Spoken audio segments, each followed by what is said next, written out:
Last week I released a new song which was a rock reimagined version of There's Nothing Holdin Me Back by Shawn Mendes. Today I'm going to take you into the session and break down what is in the song and how I approached the production. What is up guys, Alex from ANAK here. I'm an audio engineer, mixer, and producer who has been working for over a decade in the music industry. And I'm here to help you be inspired to create music you can be proud of. Now, if you haven't actually checked out my version or the original version of the song, I will link my version of the song in the description below as well as up here. Go check it out because in this video I'm not actually going to be playing the song in its entirety.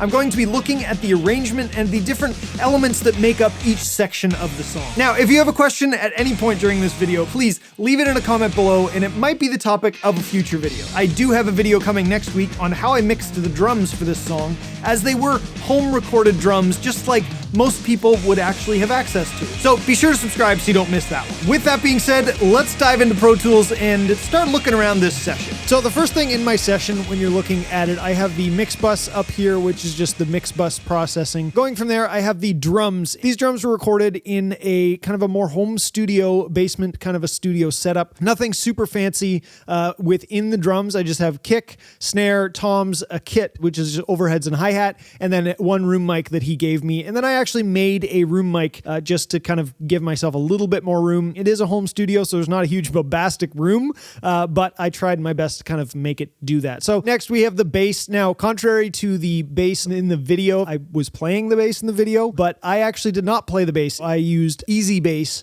as the bass. I just figure I'm going to edit the bass completely anyway, and for me it was just as easy to program what I wanted and have it be already in time and already in tune and already basically what I want. And Easy Bass is the first plugin that I've found that really sounded like a real bass. I used contact basses before this and different things like that, but Easy Bass really made it so that I would actually be able to use it as a real bass, essentially. So then the guitars, this is where I start to really have some fun. My thing is definitely with guitars. I like to layer guitars. You'll see that in a second. So here's just kind of the beginning of the guitar parts.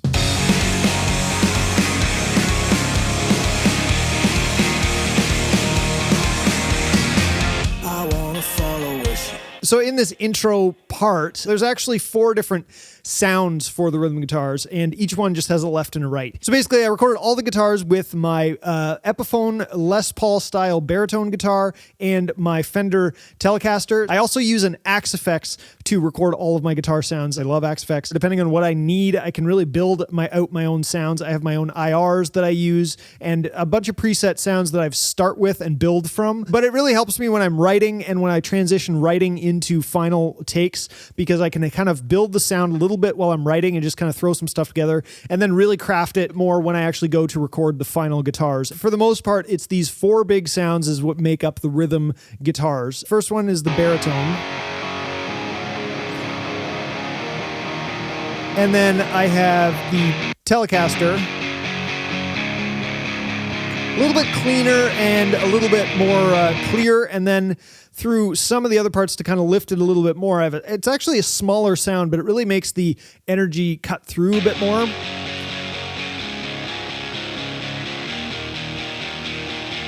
And then the last sound really just is for the heavy parts. Telly with an octaver distortion pedal thing on it.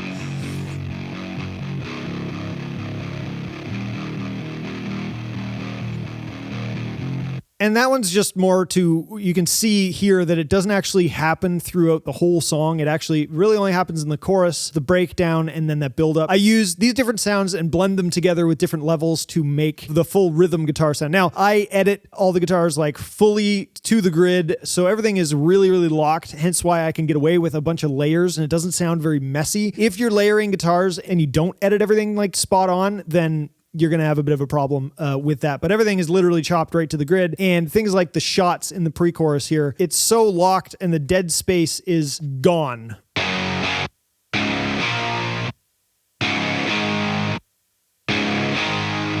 So you can hear it, like literally it's chopped right down. All the guitar sounds end at the exact same time. That's kind of how I approach the rhythm guitars especially, and I just mix these guitar tones together to get the sound that I want and how to build it through the song. Because my overall philosophy with this is I like to have these layers and these kind of building blocks that make up the rhythm guitar. I like to be able to kind of build it subtly in a way underneath with different sounds that just kind of thicken it up or make it a little more aggressive in certain sections. It's not completely out of left field. It just subtly changes and subtly adds a little bit more thickness and depth to it. So that's how I do it. I layer a lot of guitars to do that. So that's the rhythm guitars for the whole song. Then we move on and we have the lead guitars. And in the lead guitar folder here, there is a couple leads which are all doubled. They're all left and right, except for this one over here, which is just mono. And then I also have what I consider kind of part of the lead guitar, which is this clean guitar. And I really like the contrast between the big, gritty, huge guitars and this clean, echoey sound. But again, it's the main one, and then there is a harmony on a bunch of it, and the whole thing every time is doubled, except for in the first verse. Most of the time, guitars to me are doubled and off to the side. That's just how I approach my production. So on the lead guitar part, there's this kind of sound here, and I'll just play. This is in the intro. That's what's happening in the intro, and then when we get to the verse, we have the kind of clean part, which is a harmony on one side and the main one on another side. On the main one's on the left, harmony's on the right. They're both the Telecaster. And then the second half of the verse, they speed up and they also both get doubled. So they're both on left and right.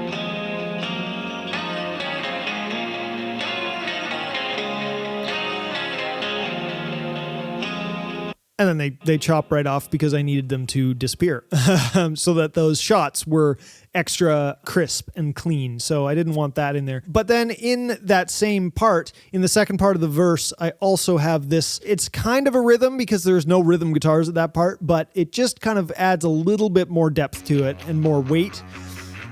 And that's this little small guitar which has a phaser on it. It is doubled as well. There's a left and right for that. But it's lower in the mix just to give it a little bit of something, but not too much. And then it continues into the pre-chorus to just kind of outline. It's actually octaves on top of the main guitar. So that's one of the tricks that I like to do is it's actually, I add harmonies and octave harmonies a lot in my production. So the rhythm guitar and that main lead guitar together.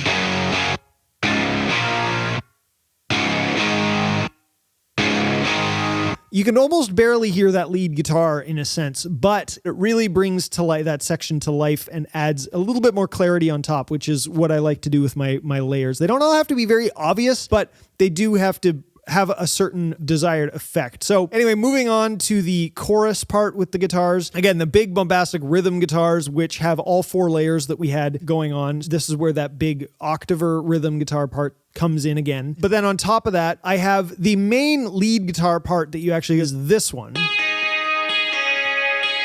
And that's the one that I wanted you to kind of hum along with, but I actually harmonized it as well.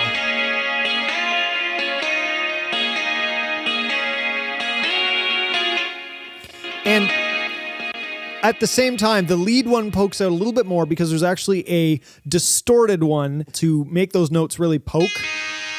So that's the same as the main one that I want you to hear. And the harmony just kind of adds a little bit of flavor to it. But that's the distorted one just helps bring out those notes so that you definitely hear those notes. The harmony also I use to build the song as it goes along because that becomes a little bit more prominent through the end of the song. The first chorus has a lot more of the clean guitar part and less of the distorted one, less of the harmony. But by the end, I bring out the distorted one a little bit more as well as the harmony. And it's just a subtle way to kind of grow each chorus, a technique that I use a lot. As we move along the verse, this is the one time that there's actually a mono lead guitar, which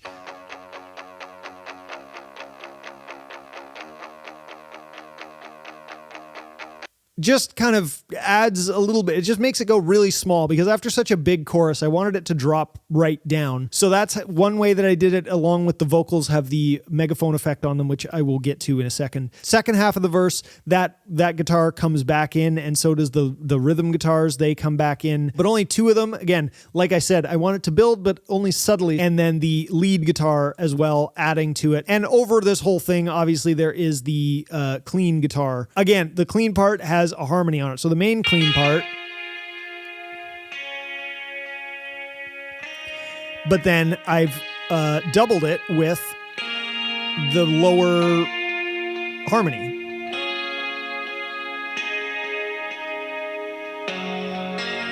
And it's the same thing through the second half of the verse. Again, the build, they just kind of keep going. The harmony, it's harmonized in the clean guitar. In the distorted lead guitar, it just kind of mimics the rhythm and adds, because it's that small distorted sound like you can hear, it just adds a little bit more to the rhythm without having to bring in this rhythm guitar stack that I have here. So it's still only two rhythm guitars through that section. But then in the pre-chorus, which is where it really hits, that's where I bring in all the rhythm guitar stacks. So it has four rhythm guitars on this riff, as well as the bass doing the riff as well. And then there's a lead guitar doing that riff, which actually has another octaver on it to make it sound really thick. And then on top of all of that, we have the clean guitar is doing this.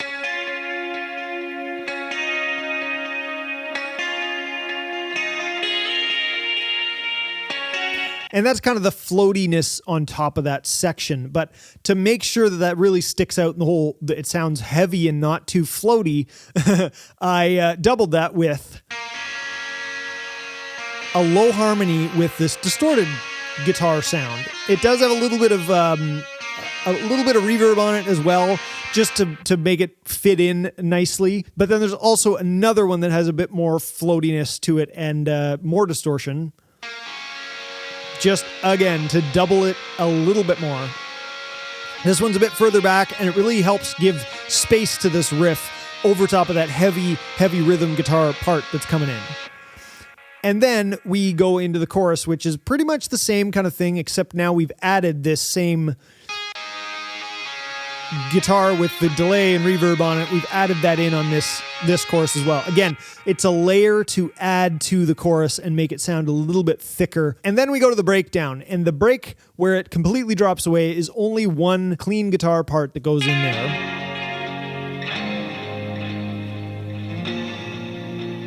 And then in the second half, the bass comes in, but no rhythms, no other lead parts happen. It's actually literally just one clean guitar that has no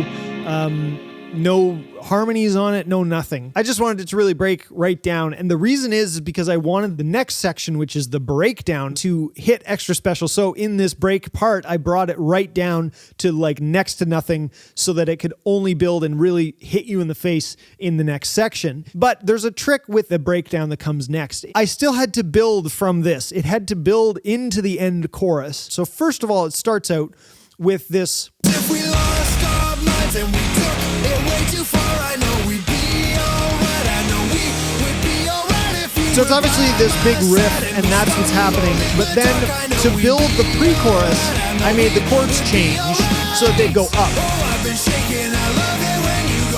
It's the same rhythm, it's the same kind of pattern that's happening, but it just builds because of that. It builds because of that change in chord progression, as well as I added some floaty guitar parts on top of it to add to that feeling for the second half of that pre-chorus. So there's a clean guitar that builds with it and then continues on into the second half of the pre-chorus to continue that build. And it just makes it continue to feel like it just keeps building and keeps getting bigger and bigger. And then doubling that, there's also a lead guitar, which is literally just a distorted version of the clean floaty kind of sound. just to add to it, to give it a bit more aggression. And then the final chorus hits, and it's the same kind of stuff has been happening in the previous choruses, but this time I manipulated the levels. There's more of that lead guitar. There's more of the distortion part of that clean lead section, the actual, like, this part. There's just more of that happening in this section because I wanted it to really grow. There's a octaver guitar through all this. Again, just to make this last chorus and breakdown really pop out a little bit more and just thicken it up. So I have that going on through that chorus. It's very subtle, it's very small, but just adds a little bit extra energy. And then right in the end, the beat changes and it goes into more of that breakdown sound. I wanted it to sound big, but at the same time have this kind of a relief. You're at the end of the song and all this tension that's been building up. You get to feel good about it. You get to feel like you've reached the top of the mountain in this song. While there's dips and valleys through the song, the whole thing is slowly kind of building to this point, and this last chorus is the kind of the pinnacle. I just needed it to do a little extra something, so that's when we came up with this drum beat that Malcolm had. It helps you relieve that tension that's been building through this chorus. There's nothing holding me back. I feel so free when you're with me, baby. Baby, there's nothing holding me back. I feel so free when you're with me, baby. Baby, there's nothing holding me back. So what happens is the layers still keep going and some of them go away, but the whole vibe of it changes as it kind of goes halftime, and it's not a breakdown, but it just kind of relieves that full force ahead kind of a feel through that section. So that's the guitars and how I build the guitars with the different guitar parts through the song. So then we move on to the synths, and there's actually not a lot of synths in this song. What I did is in the intro and in the choruses, I have this low octave piano, which is actually a piano that I sampled, and I just used them, and they're just low octave additions to the chorus to just really thicken up the bottom end, add to the bass, add to the impact. So I have that through all the choruses. And then in the first verse, there's actually strings underneath the clean guitar. So the guitar that's happening in that section is this. So when it kind of doubles in speed, I actually wrote this cool little string part.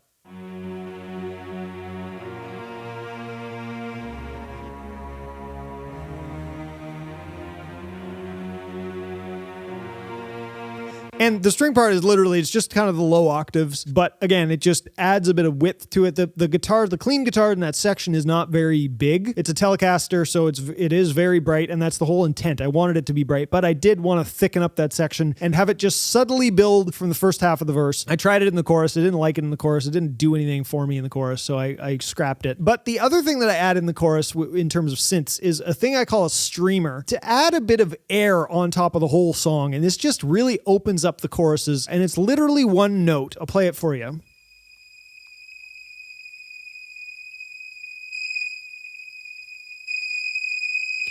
That's what it sounds like. It's very subtle. It's mixed very low, but it adds just air to the top of the chorus, and that's the whole intent. The whole idea of some of these layers is the fact that the big, thick rhythm guitar with the octaver comes in the chorus to kind of weigh out the bottom end of the guitars. The bass is there. The low octave piano is there to thicken up those low changes. And then this streamer opens up the top end of it. So that's how I really like to approach these things. So there's a stack of stuff. Every part has its own little spot in the mix, but they all work together to create this big stack of sound. And that's just how I approach my productions for something like this. So then we go to vocals. Now for vocals, the way that I have it is I have a lead vocal here, and then I double my vocal and triple it for a lot of things. Even in verses, I tend to have a double and a triple. I just really like the way that it sounds on my voice for a lot of different things.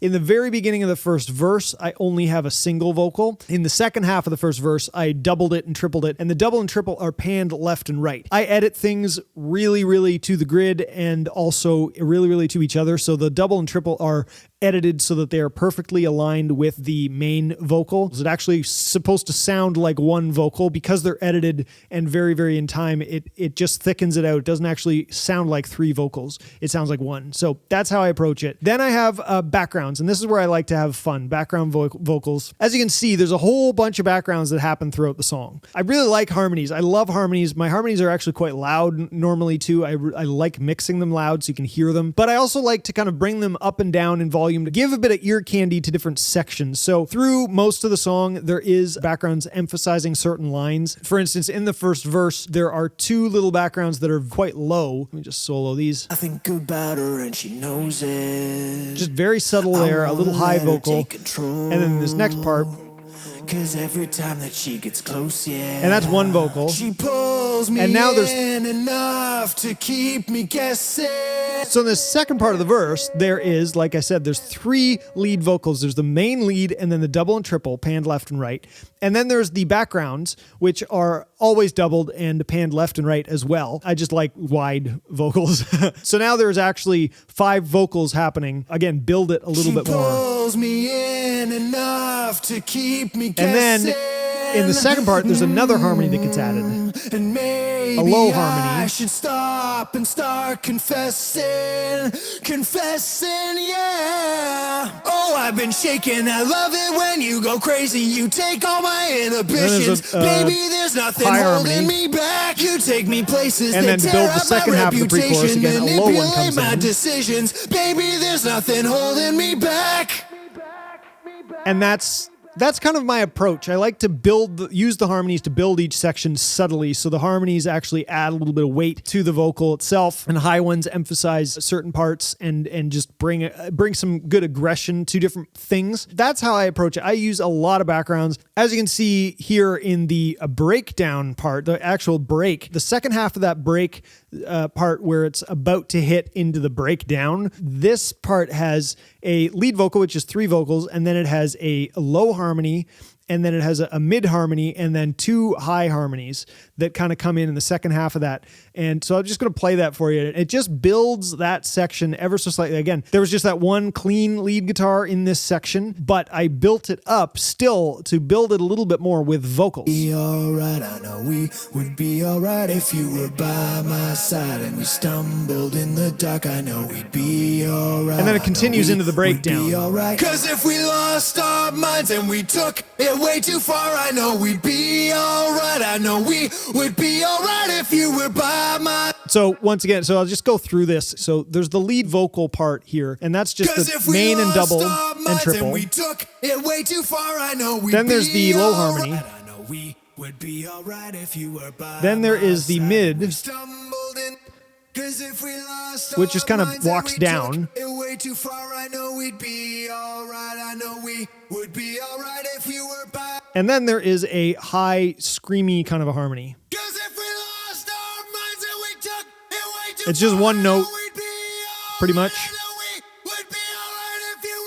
It just adds that aggression to that part when that kicks in. Everything is very much lined up with the main vocal, except if it's purposefully not. I don't leave a lot of things unedited. I love editing, the act of editing, and I love how it sounds when everything is completely locked in tune and in time. But the reason I'm showing you this is also don't be shy of adding a bunch of different layers, whether that be vocals, whether that be guitars, because they can be used in different ways in the mix to build the song. Now, the thing that I do want to kind of emphasize with this is don't add stuff just for the sake of adding things. Hopefully this kind of showed you a little bit about how I built the track up over the course of the song in different sections in subtle ways, and then how you dropped the tension and how you dropped down the energy so that the next section could sound really big. You need contrast. You need that dynamics. It doesn't even need to be volume dynamics, but you need dynamics in the parts and in the layers that you have when you're doing something like this. That's how I built out the production of it and how I made the track move along. If you're curious about any part of this, if you want to know